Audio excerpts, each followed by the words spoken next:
Shalom saudara, selamat pagi. Kita ada di hari Jumat. Kita bersyukur buat kebaikan Tuhan hari ini. Hampir seminggu berlalu, kita sedang belajar tentang ketekunan saudara. Mari sama-sama kita berdoa pagi hari ini sebelum sama-sama kita mendengarkan firman Tuhan. Kami bersyukur Tuhan buat firman-Mu, bersyukur buat kebenaran-Mu, bersyukur buat kasih setiamu yang ada bagi setiap kami. Pagi hari ini kami membuka hati kami bagi Engkau berbicara. Mari sampaikan isi hatimu, kuatkan yang lemah, pulihkan yang terluka pagi hari ini Tuhan. Terima kasih buat penerimaan Tuhan yang total atas kehidupan kami. Kami tahu di atas segala-galanya Tuhan mengasihi kami. Lebih dari yang kami bayangkan, lebih dari yang kami pikirkan. Kasih-Mu ada bagi kami. Terima kasih untuk kekuatan yang Tuhan berikan. Terima kasih, sungguh Engkau baik, Engkau luar biasa dalam hidup kami. Dalam nama Yesus kami berdoa. Amin. Saudara, kita ada di hari Jumat. Sudah 5 hari kita belajar tentang ketekunan. Saya yakin dan percaya kita banyak belajar hal-hal baru hari-hari ini. Saudara, dalam 5 hari ini kita telah belajar tentang hati yang tulus ikhlas di hadapan Tuhan. Mari datang bukan karena ingin mendapatkan sesuatu, tapi datanglah untuk mencari Tuhan.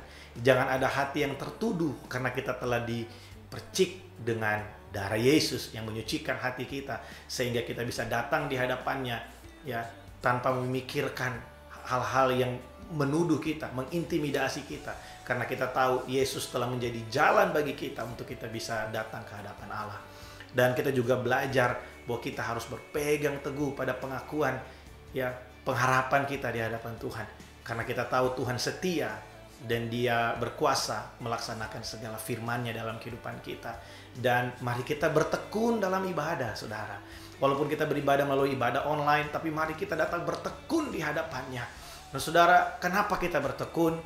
Karena Tuhan setia. Kenapa kita berpegang teguh pada pengharapan kita? Karena kita percaya Tuhan yang kita sembah, Dia bukan manusia yang melupakan perkataannya, tapi Dia adalah Tuhan yang setia, yang mengingat setiap janji-janjinya dan menepatinya bagi saya dan saudara yang percaya. Katakan amin. Haleluya. Hari ini saudara, mari kita lihat bagian yang terakhir, Ibrani pasal yang ke-10 ayat yang ke-26 sampai ayat yang ke-29. Di sana firman Tuhan berkata seperti ini. Sebab jika kita sengaja berbuat dosa sesudah memperoleh pengetahuan tentang kebenaran, maka tidak ada lagi korban untuk menghapus dosa itu. Tetapi yang ada ialah kematian yang mengerikan, akan penghakiman dan api yang dahsyat yang akan menghanguskan semua orang durhaka. Jika ada orang yang menolak hukum Musa, ia akan dihukum mati tanpa belas kasihan atas keterangan 2 atau 3 saksi. Betapa lebih beratnya hukuman yang harus dijatuhkan atas dia yang menginjak-injak anak Allah, yang menganggap najis darah perjanjian, yang menguduskannya, dan yang menghina roh kasih karunia. Saudara, mungkin saudara bertanya kepada saya, Pak, apa maksud dari ayat yang ke-26? Apakah ketika kita mengetahui kebenaran kemudian kita sengaja berdosa, dosa itu tidak bisa diampuni lagi? Kalau kita mau jujur saudara, kita semua telah mengerti tentang kalau bohong itu dosa. Is it? Kita mengerti bahwa ketika kita malas itu adalah dosa. Karena Tuhan gak suka orang malas. Ya. Kita juga mengerti bahwa cemburu, iri hati juga itu dosa. Kita tahu itu. Tapi kita bukan, kalau kita mau jujur saudara, bukankah kita hampir setiap hari masih melakukan hal-hal itu? Karena kita punya nature dosa dalam hidup kita. Kita manusia ya yang telah jatuh ke dalam dosa, dan tubuh kita ini adalah tubuh yang berdosa. Oleh sebab itu saudara, kita nggak akan mungkin, saudara bisa perhatikan ini, kita tidak akan mungkin bisa hidup dengan benar-benar benar. Ya. Karena apa? Karena tubuh kita ini adalah tubuh dosa. Satu-satunya jalan kebenaran bagi setiap kita untuk membuat posisi kita dari yang tidak benar menjadi benar, itu hanya oleh anugerah Allah yang bekerja di dalam kehidupan kita. Makanya dalam seminggu ini kalau saudara perhatikan, saya banyak berbicara tentang kasih karunia Allah, penerimaan Allah dalam kehidupan kita. Siapa yang bisa bertahan 1 menit tanpa memikirkan sesuatu yang berdosa atau menginginkan sesuatu yang berdosa? Firman Tuhan berkata kalau kita melihat milik sesama dan kita menginginkannya, kita berdosa. Kalau kita melihat lawan jenis kemudian kita menginginkannya, kita telah berzina di dalam hati. Itu adalah satu standar yang Yesus berikan, dan itu sangat tidak mungkin ya kita manusia hari-hari ini tidak melakukannya.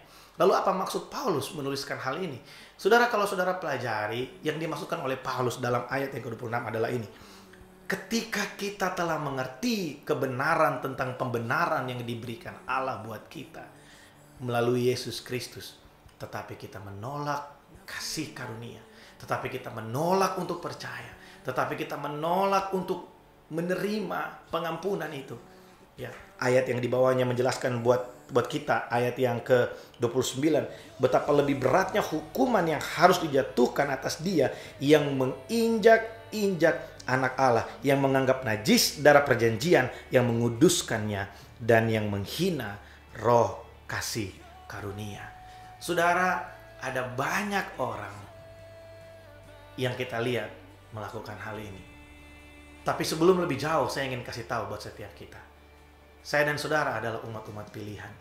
Kalau hari ini kita menerima dia sebagai Tuhan dan Juru Selamat, saya beberapa kali sampaikan ini buat saudara. Tidak ada satu manusia pun yang bisa menerima Yesus sebagai Tuhan dan Juru Selamat kalau bukan Roh Kudus yang mengilhamkannya kepada mereka. Kalau hari ini saya dan saudara terima Yesus, tidak peduli latar belakang gereja dan latar belakang teologi saudara, firman Tuhan berkata, Yohanes pasal yang pertama, ayat yang ke-12 bilang, setiap orang yang menerimanya diberi kuasa menjadi anak. Dan tidak pernah ada yang namanya mantan anak, saudara. Ya, ayat yang ke-16 bilang, oleh kepenuhannya kita menerima roh kasih karunia. Saya dan saudara menerima roh kasih karunia. Dan ada satu hal lagi yang ingin saya ingatkan buat saudara. Kita tidak pernah boleh judgment seseorang. Sejahat-jahatnya mereka, sebrutal-brutalnya hidup mereka, sejahat-jahatnya apa yang mereka lakukan, tindakan-tindakan mereka. Para teroris yang saat ini mungkin sedang melakukan banyak hal ya yang jahat dalam ukuran manusia, bahkan buat kita itu jahat.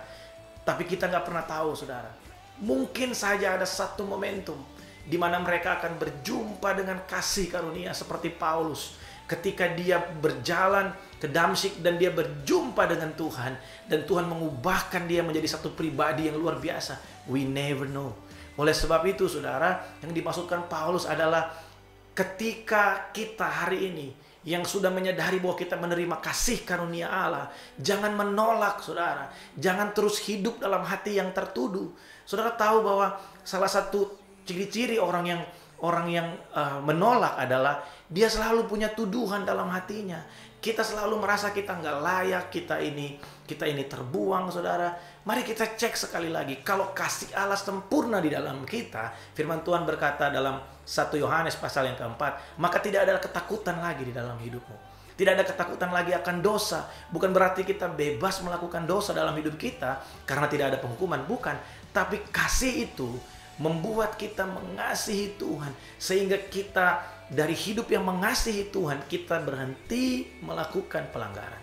Bukan karena takut masuk neraka, bukan karena takut akan penghukuman, tapi karena kita mengasihi Tuhan.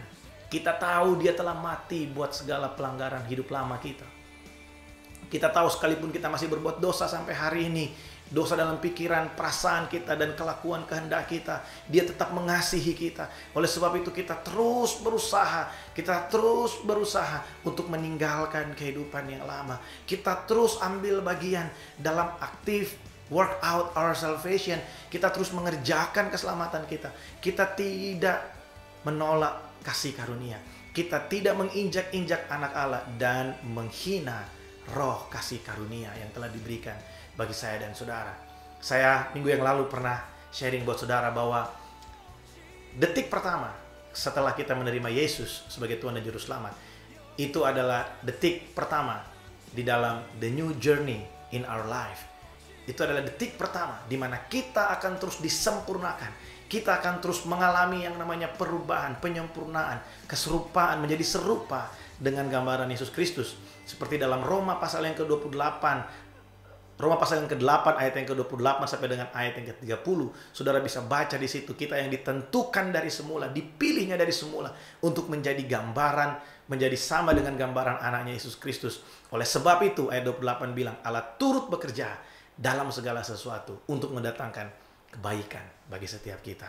Kebaikan menurut Tuhan, bukan kebaikan menurut kita. Yang baik menurut kita Ya, itu apa yang menyenangkan kedagingan kita, sangat sangat erat hubungannya dengan pemuasan-pemuasan keinginan. Tapi yang baik buat kita menurut Tuhan itu adalah sesuai dengan standar keserupaan yang Tuhan rencanakan dalam kehidupan saya dan saudara. Hari ini kita belajar, saudara, jangan menolak kasih karunia. Mungkin saudara yang menyaksikan saat ini, saudara terus merasa tertuduh. Saudara terus merasa bahwa saudara ada dalam penghakiman. Dengarkan baik. Saudara dikasihi Tuhan. Saudara milik kepunyaan Allah. Bukan karena engkau memilih Tuhan sehingga engkau menjadi orang percaya. Tapi karena Tuhan terlebih dahulu memilih engkau. Sehingga hari ini engkau percaya kepadanya. Mari terus aktif. Kerjakan keselamatanmu. Lakukan apa yang Tuhan mau dalam kehidupan kita. Saudara bisa lihat Efesus pasal yang kedua ayat yang ke-10.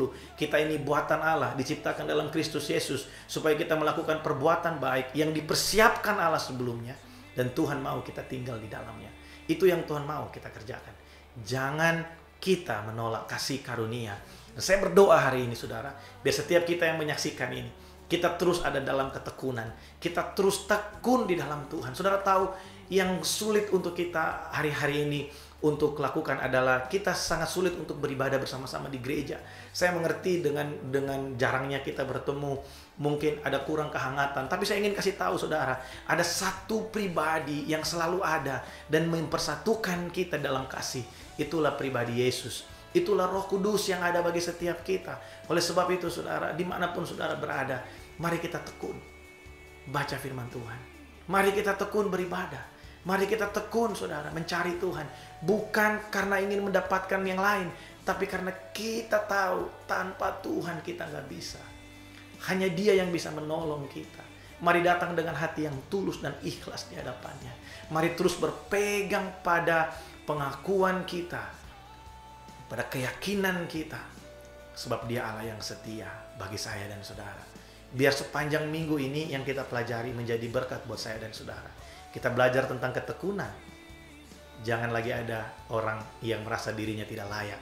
Sebab ketika kita datang dengan penuh keberanian, Allah mengampuni saya dan saudara. Dosa yang kita lakukan, mari akui di hadapannya. Sebab Dia Allah yang setia dan yang adil, yang mengampuni setiap dosa yang kita akui di hadapannya. Waktu kita datang, kita ini anak, saudara. Saudara, sebagai penutup hari ini, saudara ingat perumpamaan tentang anak yang hilang. Kasih yang Bapa punya bukan hanya memulihkan anak yang telah pergi menghabiskan semua yang dia punya, tapi kasih juga, kasih Allah juga, kasih Bapa juga memulihkan anak yang mungkin selama ini rajin, yang mungkin selama ini mengerjakan banyak hal, tapi penuh dengan kekecewaan, terus merasa tertuduh, terus merasa bahwa dia melakukan doa, dia melakukan ibadah itu untuk mendapatkan sesuatu. Kasih yang sama, yang menerima apa adanya. Kasih yang sama juga memulihkan hati yang hari ini terluka. Ya, terluka karena mungkin berpengharapan dan sampai hari ini sudah kecewa. Kasih yang sama juga memulihkan setiap hati yang merasakan hal yang sama pagi hari ini. Saudara, mari kita berdoa. Terima kasih buat kasih setiamu, buat kebaikanmu dalam hidup kami. Tuhan, hamba berdoa menyerahkan umat-Mu. Dimanapun kami berada, apapun yang sedang kami hadapi hari ini, kami percaya Tuhan ada bagi kami. Kasih setiamu lebih dari hidup buat kami. Engkaulah bagian yang terbesar dalam hidup kami. Engkaulah segala-galanya bagi kami. Terima kasih Tuhan. Kami mengerti bahwa Tuhan yang pilih kami, bukan kami yang pilih Tuhan. Kami bersyukur kalau hari ini kami menjadi anak-anak-Mu. Dan tidak pernah akan ada yang namanya mantan anak. Kami percaya Tuhan bahwa Engkau ada bagi kami. Mungkin hari ini kami sedang ada dalam keadaan yang tersesat. Tapi kami tahu kasih setiamu akan membuat kami kembali, menarik kami kembali ke hadirat-Mu, sehingga kami berjumpa dengan Engkau muka dengan muka. Kami tahu Tuhan, bahwa tidak ada satu perkara yang terjadi tanpa sepengetahuan Tuhan. Engkau ada bagi kami, Engkau setia bagi kami, dan Engkau ada di pihak kami. Terima kasih Tuhan, buat kasih setiamu. Terus tuntun kami hari ini. Terus bawa kami hari ini menikmati Engkau. Biar kami aktif dalam melakukan, dalam work out our salvation, dalam melaksanakan setiap tugas dan panggilan kami dalam kehidupan ini, untuk kami jadi berkat buat orang lain, memberitakan Yesus buat orang lain lewat kehidupan kami. Terima kasih Tuhan, dalam nama Yesus kami berdoa. Amin.